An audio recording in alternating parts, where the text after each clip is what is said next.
Well, apparently the people over at Addiction Tokyo love the holiday season so much that they had to make 2 holiday collections. Quite a few weeks ago, I reviewed their first holiday collection. I'll put that review at the end of this video, directly at the end of this video, so you can click on it.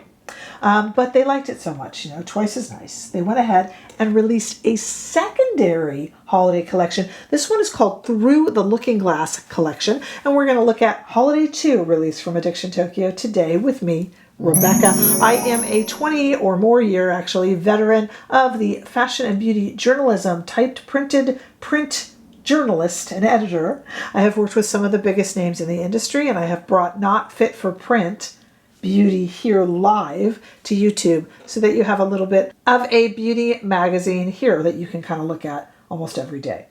Okay, as I said, this is the second Addiction Tokyo holiday collection. That first video will be after this one, directly after. You can click on it. And it was a much warmer, much warmer shades. This leans a little bit cooler. And I like the look of that more, but it's not always the best look on me. We kind of have to know thyself, right? Especially if you're spending your money for this holiday season. So Through the Looking Glass has a lot of different offerings, okay? There's even another glitter mascara. I think it's a gold glitter mascara this time, is it?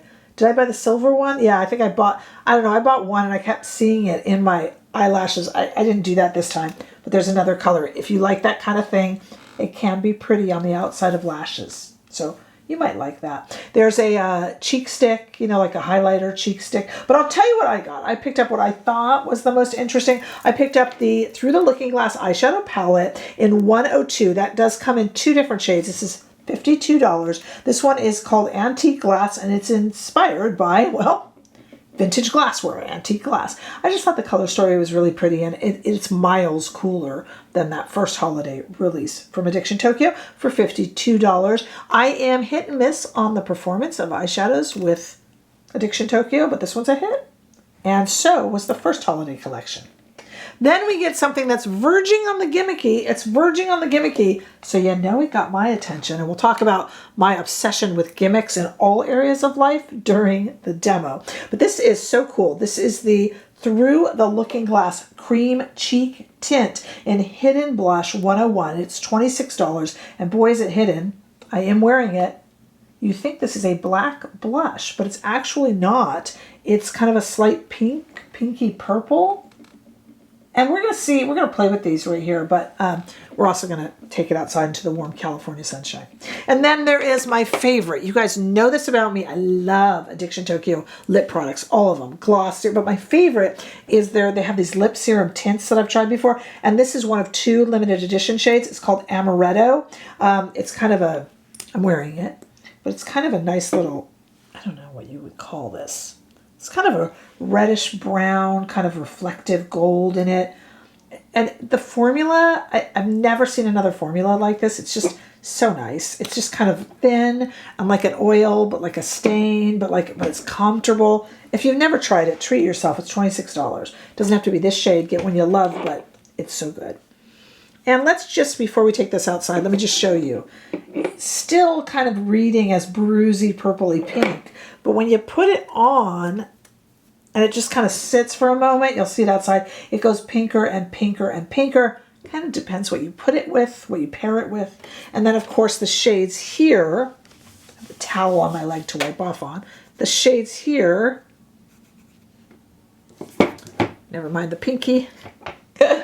There we go, those 4 shades here. And let's go ahead and swatch them there, including that gold down there. Isn't that pretty? That's just the way they kind of live swatch. And they're so, again, just like their lip products, so sheer, so comfortable, so thin, so buildable, so feminine. Just really, I just love Addiction Tokyo when they're good. Sometimes their eyeshadow formula, I'm like, this is really like any other formula. This is a really good one. I should start looking at where they're made, because this eyeshadow palette is made in Japan. This lip serum, they use a Korean formula for that. So, I don't know. I should look back at the eyeshadow palettes I didn't like. I think those were also made in Japan, though. But I need to start looking into that, because some of their formulations are average and some are stupendous. Both of these holiday releases have been stupendous. Let's take it outside into the warm California sunshine. Take a look at first of all, the Through the Looking Glass eyeshadow palette, and then we have that cream cheek tint over to the side with that lip serum underneath it. And they're just really pretty. All together, it can be a bit of a drag down if you need those brighter, warmer shades, which I unfortunately do. This probably isn't, for me, the best look. It's a little brooding and a little bit like, as I like to say, like I got in a bar brawl. And I said the last video I did with this kind of deeper, cool look. I don't care if people say I got in a bar brawl, as long as they say that I won. You know what I mean? Because, yeah. Well, I'd have to bite their knees, basically, but anyway, came out of it winning, right? Right? Say that on Reddit. Okay, we are going to now go to the demo. I want you to check out me putting it on, and I'm just going to, I have so much fun with these formulas. Just such a good little brand. And watch at the end of the video, I will attach from the first collection, so you can see that as well, the first holiday collection. All right, make sure you're subscribed. Here we go. All three of the products I picked up from this Addiction Tokyo Through the Glass collection, I'm really excited about trying. Let's try this limited edition lip serum tint first. Remember, there's two shades, but I got the shade Amaretto. And this is kind of this is an interesting shade. Let's see what we think of it. I know I've probably said this before, but I love their lip products. Probably said it in the intro. This lasts forever on your lips. How do I know? I'm just trying it. I have other shades in the same formula. And it's like a cross between a liquid lip and an oil. They call it a lip serum tint, which is a good word for it. And it just stays forever, and it's so comfortable and so thin and so easy to put on, even with a slightly darker shade like this. I'm really not even concentrating. You know, I love that in a lip product. And look, it's just a nice color. I should have gotten both of those.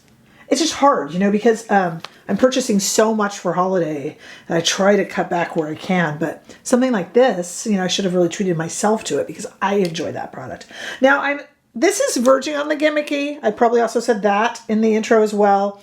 And you saw in the swatches, it does go pink, but it takes it a minute. So I thought we would use this Merit brush because it is perfectly synthetic brush and also kind of kabuki style. And I think we might have to put on quite a bit of it. And let's see what color it goes. That's really cool. Does it look like a bruise though? What an interesting product. It's like black, but purple, but pink. I had to build up, when I used my finger for the swatch, I had to build up a lot more. So this picks up a lot, and I'm really dragging this through. So if you want it to be slight and subtle, then don't do a synthetic kabuki brush, flat brush like I just did. But if you really want to go for it, I think that's the way to do it. What an interesting blush. And like I said, gonna get my attention. Why? Because it's verging on the gimmick. And when a product does that, I'm like, a gimmick in makeup? Where? But I'm a gimmick in anywhere type person, you know. If there's a weird flavor of Oreo released, I'll buy it. Strange, like spaceship flavor of Diet Coke, I'm like, gimme, gimme. Any sort of gimmicky thing like that, I love gimmicks. So it's not just in makeup. I'm a gimmick girl. Put down below if you are too. So look at that. I love the black lipstick. That's also kind of raisiny, curranty colored. So this is, yeah, loving that. And when it's a gimmick that actually works, it's like great joy. You know, like I brought the Lay's potato chips flavored ones. They had like different ones from different countries, and they were kind of gross, and I was really upset. Like, oh, I bought the tzatziki ruffles, and I was so excited because I love Greek food. Hi, everybody in Greece. And I love tzatziki, and it was awful in the potato chips, and I was so disappointed. And generally, the gimmicks are disappointing. But when a gimmick like this one is a good gimmick... Did I say tzatziki right? Those of you in Greece? Only Greek people can answer that, please. Otherwise, we get people that are not experts. Okay, let's go ahead and try this Through the Glass eyeshadow palette in antique glass, inspired by vintage glassware. Probably I could have done with the lighter shades, but this was really attractive to me, this particular palette. And I'm wearing an army green shirt, so I thought that would work too. Let's just go ahead and put that into the crease. I have a little bit of mascara that I got to get off there, but that's okay. Looks like a little beauty mark under there, but it's a mascara flake. Okay. I am still working with that new, you'll see it in my description bar, Charlotte Tilbury mascara, which I still don't love, but I'm using it because I opened it. I still have not fallen deeply in love with that. How do you guys feel about that Charlotte Tilbury mascara, if I may ask? Oh, beautiful shades. Oh, beautiful Addiction Tokyo shades. Addiction Tokyo is either a hit or it's a miss. This is a hit. Same Sonia G brush into this kind of more espresso, more beigey brown, I should say, really shade. Do that in the corner there. Oh, just dreamy. This is the antithesis of like the, I did Bobbi Brown yesterday, the shadows, and I said they're so hyper pigmented that you can build them, but they're going to apply really loudly. And this is like the opposite of that. And I like this a little more, like I want to whisper, you know? It's just gentle, but builds up so beautifully. Okay, 2 shades that we haven't used. Love me a good pink. So let's go ahead. I think I'll use my finger for this. You don't have to, but I'm going to. And I'm just going to put that all over the lids. Don't know if I'd wear all 4 shades on my eyes if it were just me, but I like to test out the color. So I'm not sure about the cohesiveness of this look, you guys. All 4 of these together, but why not? And then let me take another brush and put this kind of golden-y shade into the inner corner and then onto the, yeah, I just love the way this performs. Give me a subtle, thin shadow that builds easily and blends beautifully, and that's what makes me happy. The Bobbi Brown, if you didn't see that, it was my review yesterday. A little bit heavier. Really, it's just personal preference, you know. But, wow. Now, this is a bit deep. A lot of people might think this looks like a bruise, and you're welcome to be honest with me down below. But all of these shades work together, and I do agree it's a very kind of dark, brooding look. I can see that in the viewfinder, actually, so I agree. But I still kind of like it. And remember, you know, I'm just kind of sitting around in like an old sweater here in the house filming. But, you know, if you did this to go with a specific outfit or a look and I had my hair done the right, you know, you got to use your imagination a little bit. But it's a bit brooding, and maybe all 3 together are a bit much. I don't know. But that's certainly how Addiction Tokyo is showing it on the model on their website. So I personally really like it. Do I like this collection or the first holiday collection from Addiction Tokyo better? Well, the first holiday collection is, of course, a lot warmer. And I do look better in warmer shades, so I'm going to go with the first collection. I will put that review right at the end of this one, which we're almost to the end here, so you can go back and see that if you want. Also very relevant, as they're both holiday 2024. But that was a much warmer collection that I reviewed first when it came out. The only thing that bothers me about this is, you know, the same thing that always bothers me when I put on cool shades, not always the, you know, the nicest on me with my hair color and skin tone and such. But you can tell me what you think, and if you bought both or opted for one, what your thoughts are. It's not just about what I say. All of this will be down below for your perusal, and you can go ahead and click on it. You can also find out information down there about our Facebook page that Helen is running for us, and it's free. Or you can pay $4.99 and stay here on YouTube, and I do run a weekly live for those members. There's super thanks. You can find me over on Instagram. That info is down below, and TikTok, and all sorts of good things. Make sure that you share and like, and the kindest thing that you can do for me is to subscribe. If you haven't clicked that subscribe button, it helps me out greatly, and I would very much appreciate it. And I will see all of you in the next video. Bye-bye.